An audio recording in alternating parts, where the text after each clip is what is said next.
Some major changes are underway in Boone County on how law enforcement get trained. And ABC 17 News investigates how Columbia and Boone County leaders are both working together and easing tension on their plans. I got an inside look at Columbia Police's new in-house academy it started.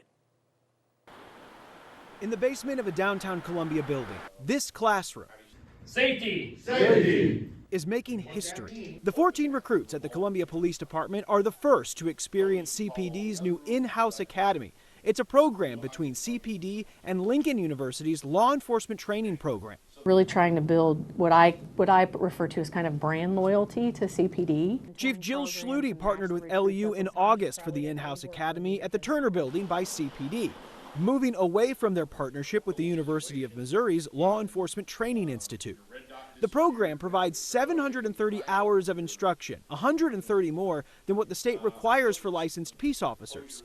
She says the idea came from a way to make the learning process more effective for CPD hires. Learning at the department from trainers gives them a better idea of what to expect on the job. Being able to get that in on the front end during the academy time is critical, because if you learn about pursuit policy now, you're learning about what our pursuit policy is. If you're learning about how we approach community policing standards and practices, how does CPD do that? Mayor Barbara Buffalo tells me she thinks the new academy will benefit residents too. It's really about then getting them out, trained, and on the streets doing their job. And so anytime that I can shorten that time so that they can be learning everything they need to and get to work, that only helps our community be safer. CPD's switch to this model, though, didn't come without some controversy in the summer. Boone County Sheriff Dwayne Carey told news outlet Como Buzz that city leaders may have been jealous of the county's new regional training center it's building. I got a hold of an email from Columbia Mayor Barbara Buffalo days after that story was published, calling for a meeting between city and county leaders. She said she felt the two had become, quote, accidental adversaries in the field of law enforcement training. And so I just wanted to, rather than lean into that tension, I wanted to actually lean into the collaboration. And so I called for us all to get together and have a conversation, talk a little bit about what the story was, but also what are we doing moving forward to really think about public safety in central Missouri. Did you go to that meeting Yes. in September? Mm-hmm. What happened? We had a good conversation. Just having, I think, open conversations about things and everybody understanding that we have priorities here at the city.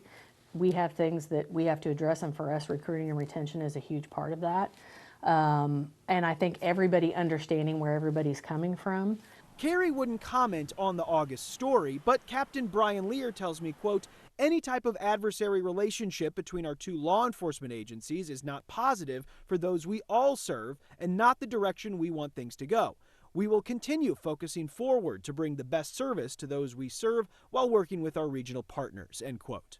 Boone County's new training center will host classes for both recruits to several area agencies, but also continuing training courses for all law enforcement. The sheriff's office will become a major part of LETI, providing leadership to the school and an advisory board of several agencies to guide the instruction at the school. Chief Schluty praised that idea, but wants to see CPD's idea through. Frankly, just being perfectly honest, if we try the experiment with the academy and it doesn't work, we have a perfect safety net because LETI is still here. So if there wasn't a safety net, I would probably be a lot more nervous, but sometimes you have to take risks. Sometimes you have to try to see if something's going to work to move the ball forward. Carey says the county's training center is slated to open in 2026.